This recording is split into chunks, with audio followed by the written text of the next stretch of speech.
start with Jim. I want to hear him pronounce his own name from him. Nofoagatoto'a. I've been pronouncing it wrong. There you go. You got another one? Yeah. You guys are coming into the season. You've been here a couple of years now. A lot of transfers. We've talked about the transfers. Ryder just left one of those guys.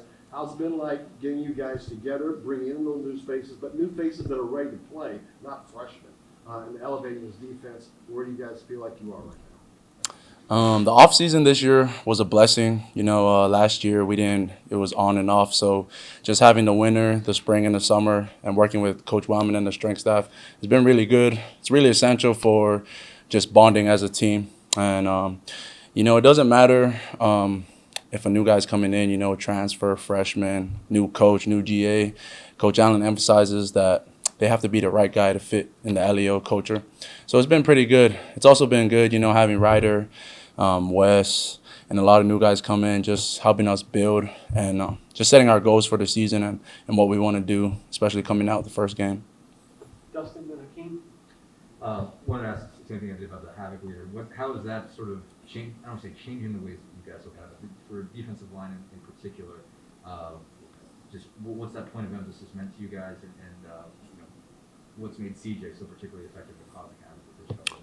Yeah, the emphasis on havoc has really helped us as a D-line because we feel like if we can create havoc, it can give confidence to our secondary and our backers, especially if we're up in the front. And then, CJ, I came in with CJ. He's been really good. He played behind Rome and just working hard this offseason. And like Ryder said, he's been getting the fruits of his labor. He's been working hard. I think he's definitely a player to watch for a breakout season this year. And you mentioned a little bit about the team culture, but what's it say to be a part of a program that can attract such high level of transfers, from Auburn and Ole Miss? Like, people really want to be a part of what you guys are developing. Just what's it feel like to just attract the talent that you guys have there? Yeah, I think it's been really good, seeing a lot of people seek interest in coming to Indiana and coming to create something special here in Bloomington. And I think you see it more especially with the freshmen and the new class that's coming up and the commits. And just it's really the eagerness to come in. Like Ryder came in, he had a mission, and he came in and the buy-in. That's one of the most important things, I think, to me, just seeing everybody come in and make it about each other and not about themselves, even though they might come here for their last year, hoping, to make something special happen. And just seeing that, seeing the buy-in, like from day one, it's a good thing knowing that you play with guys like that. Go ahead, Kevin. Yeah, last year, season opener against Penn State, you guys had kind of a physical tone against, being able to stop the run. How do you feel about this group this year in terms of physicality and that ability, that will, hopefully carry you into the season? Yeah, 2020 was just a preview. 2021 seasons, the physicality, everything's being raised. The bar is being raised for the D-line. We feel like there's more on our shoulders now because of what we can do and the players we got lining up and what we can do to help our back-end guys up front.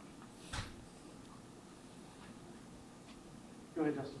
I think Coach Allen mentioned, I guess, when we talked to him the other day, I guess in media, about just wanting to see just more general production when it comes to TFLs and sacks and everything like that from the defensive line. I mean, how much of it is a driving force for you guys? I mean, do you look back at last year and think that there wasn't enough of that? How do you sort of view that, and how important is that is this for this defense, for the defensive line to produce more of those kinds of plays? Yeah, looking at last year, we felt like we made a lot of plays. More plays than the year before, and just each year we want to emphasize our play as a defensive line so that we can help our guys in the back end, especially coming into this year, adding new guys to the line, being able to have new fronts, and then especially having our young guys, especially like CJ. I know a lot of people didn't see much of CJ until now or heard much, but just having guys like that who have been working hard behind guys like Rome and Javon last year, just being able to show up and then just make a name for themselves. So I feel like this year will be a really big year for us in the D-line. Go ahead, Kevin. Yeah, both you and Coach Peoples mentioned Weston. What in particular stands out about him? Weston came from NIU. I love him. He's a hard-working guy, hard-hat guy. The thing about Wes is you got to tell him to slow down. So he's at 100 miles per hour all day. So that's just the type of guys you need on the D-line. He's a great compliment behind CJ. And then just the energy he brings. It's a good thing when you got to tell a guy to slow down. Anything else for CO? If not, thanks, sir. Thank you, guys.